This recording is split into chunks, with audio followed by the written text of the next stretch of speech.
Dans cette séquence vidéo, nous allons nous intéresser aux conséquences de l'héritage sur les constructeurs, c'est-à-dire l'initialisation.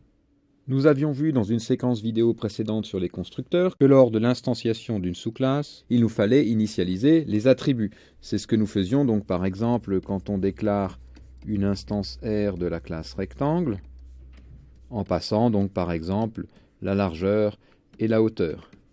Ceci était fait donc au moyen d'un constructeur qui avait donc en charge d'initialiser les attributs. Mais si la classe rectangle hérite d'une classe figure géométrique, alors la classe rectangle reçoit l'ensemble des attributs de la classe figure géométrique. Et donc, les constructeurs de la classe rectangle ont pour charge d'initialiser les attributs de la classe rectangle, y compris les attributs hérités de la superclasse figure géométrique. Cependant, ce ne doit pas être le concepteur de la classe rectangle qui doit lui-même initialiser les attributs de la classe figure géométrique. Il serait peut-être même bien incapable de le faire si la superclasse avait des attributs privés. Il ne pourrait pas y accéder. Et donc, comment le concepteur de la sous-classe rectangle peut-il initialiser les attributs de la superclasse figure géométrique? Pour cela, il doit faire appel dans le constructeur de rectangle au constructeur de la classe figure géométrique. L'initialisation des attributs hérités doit se faire en appelant les constructeurs des superclasses dans le constructeur des sous-classes. Voyons comment cela se fait en Java. Pour pouvoir appeler le constructeur de la superclasse dans le constructeur de la sous-classe, il suffit d'utiliser la méthode super. Et pour ça, il faut bien sûr que cet appel soit fait au tout début du corps de constructeur de la sous-classe. Donc la syntaxe sera la suivante. Dans le constructeur de la sous-classe, qui peut recevoir différents paramètres, tout au début de son corps, on aura ici un appel à un des constructeurs de la superclasse en écrivant simplement exactement comme ça le mot-clé super et puis en passant donc à ce constructeur les arguments nécessaires pour le constructeur de la superclasse que l'on veut appeler. Et puis ensuite, derrière cette première ligne du constructeur de la sous-classe, on pourra continuer à initialiser les attributs de la sous-classe.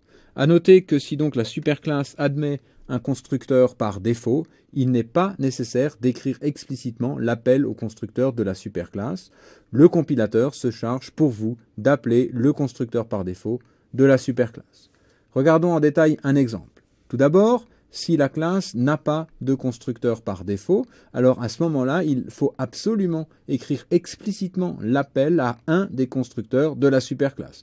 Donc évidemment, cela suppose que la sous-classe a aussi elle-même un constructeur explicite où on peut faire l'écriture de cet appel au constructeur de la superclasse. Donc par exemple, si l'on considère la classe figure géométrique avec donc un constructeur ici explicite et pas de constructeur par défaut, un constructeur explicite qui prend deux paramètres pour pouvoir initialiser un attribut position ici dont on supposerait qu'il a un constructeur comme ceci à deux paramètres x, y pour fixer donc la position de cette figure géométrique. Et puis on a une classe rectangle ici qui hérite de la classe figure géométrique.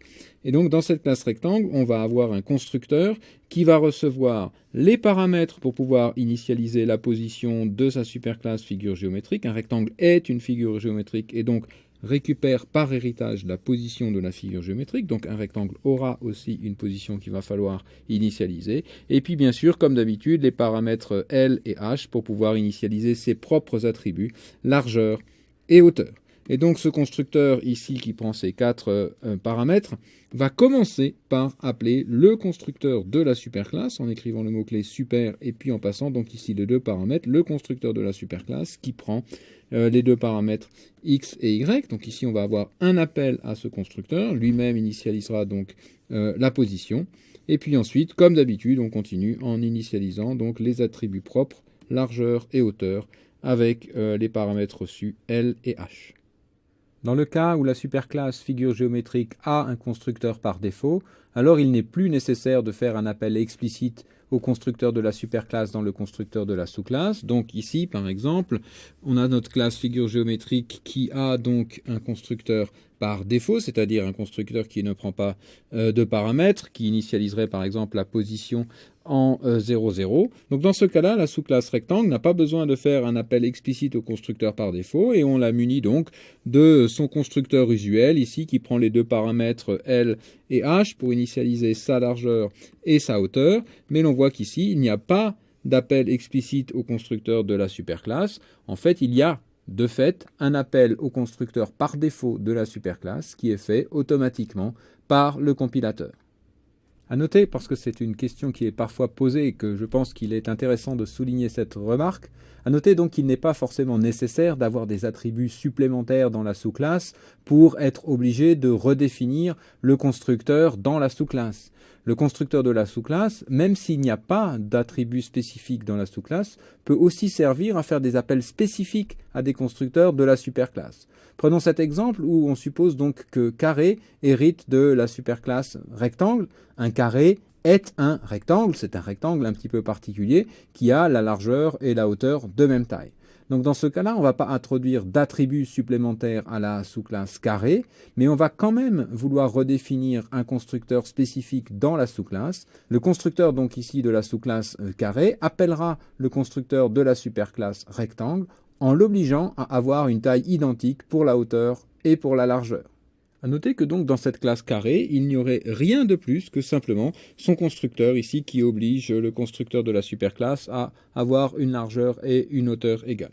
Il n'y aurait rien de plus si dans la classe rectangle, il n'y a pas bien sûr de manipulateur cette hauteur, cette largeur. Si par contre dans la superclasse, on a par exemple une méthode cette hauteur, qui recevrait donc par exemple un paramètre h pour affecter la hauteur, alors bien sûr dans la classe carré, il faudrait redéfinir cette méthode cette hauteur pour garantir qu'on ait toujours la hauteur égale à la largeur, et donc ici cette hauteur affecterait aussi la largeur, et de même si on avait un set largeur, le set largeur lui-même affecterait aussi la hauteur, de sorte à garantir que tout le temps la hauteur est égale à la largeur dans la classe carré. Voilà donc pour ce cas particulier. Donc pour résumer l'implication de l'héritage sur la construction, toute sous-classe doit avoir un appel au constructeur de la superclasse, et ça se fait au travers de la méthode super, avec les arguments nécessaires pour appeler le constructeur de la superclasse. On fournit les arguments d'un des constructeurs de la superclasse, et cet appel à super doit être la toute première instruction. Si jamais on a un appel à super qui vient plus tard, ou qui vient deux fois d'ailleurs, à ce moment-là, on aura une erreur de la part du compilateur. Et aucune autre méthode que les constructeurs des sous-classes ne peuvent appeler la méthode super.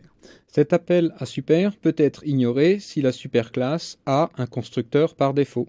Donc dans ce cas-là, si la superclasse a un constructeur par défaut et que l'on oublie l'écriture à super, il y aura un appel automatique généré automatiquement par le compilateur au constructeur par défaut de la superclasse.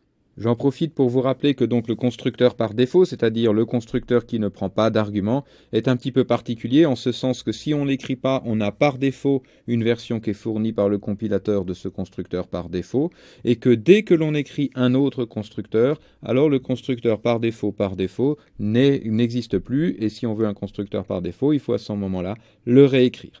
Donc pour éviter tout problème lorsqu'on fait de l'héritage, dans un premier temps, je vous conseille de toujours déclarer au moins un constructeur et de toujours faire un appel explicite à un des constructeurs de la superclasse dans la sous-classe. Même si c'est le constructeur par défaut que vous voulez appeler, vous pouvez quand même l'écrire explicitement. Ce sera plus clair dans un premier temps.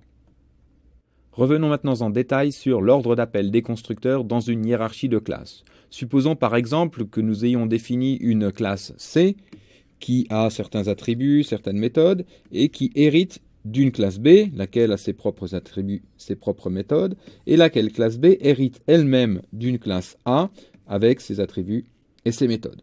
Et nous déclarons donc une instance, ici mon C, de la classe C, avec un appel ici à un des constructeurs de cette classe C. Que se passe-t-il lorsque l'on déclare donc comme ceci une instance lors de l'appel donc de ce constructeur? Ce constructeur, ici, aurait un appel au constructeur de B, que cette écriture soit explicite ou que ce soit un appel au constructeur par défaut, et puis ensuite, bien sûr, l'initialisation des attributs. Donc lorsque l'on appelle ici le constructeur, on va commencer par appeler le constructeur de la classe B. le constructeur de la classe B a lui-même l'appel à un des constructeurs de sa superclasse. Et donc, dans cet appel ici du constructeur de la classe B dans le constructeur de la classe C, on a d'abord, en tout premier, un appel au constructeur de la superclasse A. Donc la toute première chose qui va se faire, c'est, lors de l'appel du constructeur de C, c'est l'exécution du constructeur de la superclasse de la classe la plus haute dont on dérive. Et donc, l'exécution de ce constructeur va commencer par initialiser les attributs A1 et A2. Et donc, dans la construction d'un C, on aura lancé la construction d'un B, lequel B aura lancé la construction d'un A. La première chose qui se passe dans cette construction du C, c'est la construction de sa partie A. Je vous rappelle qu'au travers de la relation d'héritage, C hérite tous les attributs de B, B hérite tous les attributs de A. Donc, dans C, on a effectivement un attribut A1 et un attribut A2. Donc, dans la construction de ce C, qui n'est pas encore terminée, on a commencé par construire la sous-partie ici A. C'est la première chose qui se passe. Une fois qu'on a terminé toute l'exécution du constructeur de A, on revient ici dans le constructeur de B pour initialiser ses propres attributs, les propres attributs de la classe B, et donc construire ici l'attribut B1 de la classe B. Et puis, on termine donc l'exécution du constructeur de B, et on est donc à ce stade-là dans l'exécution du constructeur de C. On termine l'exécution du constructeur de C, qui va donc construire la partie propre à C, les attributs propres à C, exécuter son corps si jamais, et donc ceci termine la construction de C. Donc dans la construction d'une sous-classe, on commence d'abord par appeler le constructeur de la classe la plus élevée dont on dérive, puis ainsi de suite tous les constructeurs des superclasses intermédiaires. Enfin, on termine donc par la partie spécifique au constructeur de la classe dont on est en train de créer une instance. Voilà, ceci conclut donc cette séquence vidéo sur les conséquences de l'héritage dans la construction des objets.